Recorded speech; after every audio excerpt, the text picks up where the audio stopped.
400 வருஷத்துக்கு மேல தொடர்ச்சியா இந்த சக்கரை காவடி வந்து கட்டி குன்னக்குடியிலேருந்து பாத யாத்திரையா புறப்பட்டு பழனிக்கு வந்து சென்றடைகிறோம். வெளிநாட்டிலேருந்து கூட வந்திருக்கா நிறைய பேர். ஒரு 27-30 கிலோமீட்டர் வந்து கம்பல்சரி நடந்து வந்துடுறோம். சக்கரை காவடின்னு சொல்கிறோம். காவடி எடுத்துக்கிட்டு பழனிக்கு நடப்பாத்திரையா 10க்கும் மேற்பட்ட நாட்கள் போயிட்டு வராங்க. அண்ணா வணக்கம்ண்ணே. வணக்கம். இது என்ன சிறப்பு, என்ன சக்கரை காவடின்னு என்னதுங்கண்ணா? இது நகரத்தார் எல்லாரும் சேர்ந்து சரிங்கண்ணா செட்டிநாட்டு பகுதியிலேருந்து சுற்று வட்டாரத்தில் உள்ள 72 ஊர்களில் உள்ள எல்லா நகரத்தார் ஆட்களும் சரிங்கண்ணா ஒரு 400 வருஷத்துக்கு மேலே தொடர்ச்சியாக அப்படியே இந்த சக்கரை காவடி வந்து கட்டி குன்னக்குடியிலேருந்து பாத யாத்திரையா புறப்பட்டு பழனிக்கு வந்து சென்றடைகிறோம். சரிங்கண்ணா. பழனியில் வந்து ஒரு 2 நாள் இருந்துட்டு அதுக்கப்புறம் மகத்தன்னைக்கு எல்லாரும் போய் செலுத்துறது. இந்த சக்கரையை முருகருக்கு செலுத்திட்டு வர்றது.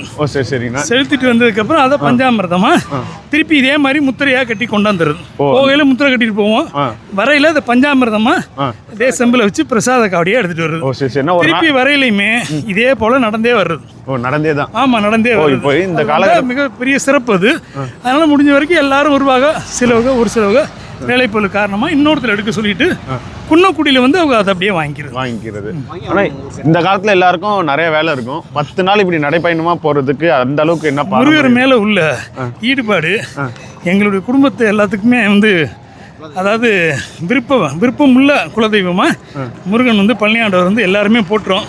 சரிங்க. அதனுடைய பிரியத்தினால எல்லாருமே ஆட்டோமேட்டிக்காக எவ்வளோ நாளும் லீவு போட்டு இதுக்காக வந்துடுறா. வெளிநாட்டிலேருந்து கூட வந்திருக்கா நிறைய பேர். லீவு போட்டு இதுக்காக வந்திருக்கா. 400 வருஷம் கடந்த பாரம்பரியம். ஓகே.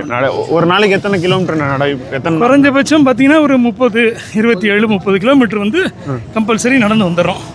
நைட்டு பகல் எல்லா டைமும் மாறி அதுக்கேற்ற மாதிரி நடந்து வந்துடும். நடுவில் உணவுலாம் எப்படின்னா எல்லாத்துக்குமே அவங்க அரேஞ்ச் பண்ணிடுவா.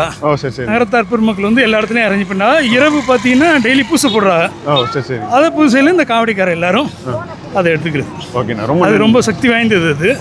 அதனால எடுத்துக்கிறாங்க. இது உங்களுக்கு எத்தனை வருஷம்?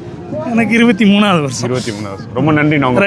என் பேர் முத்தையா. ஓகே. இது ஒரு பாரம்பரியமாக பண்ணுறது. இவ்வளோ பெரிய காவடியெல்லாம் நான் நம்ம ஊர் சைடில் பார்த்ததே இல்லை.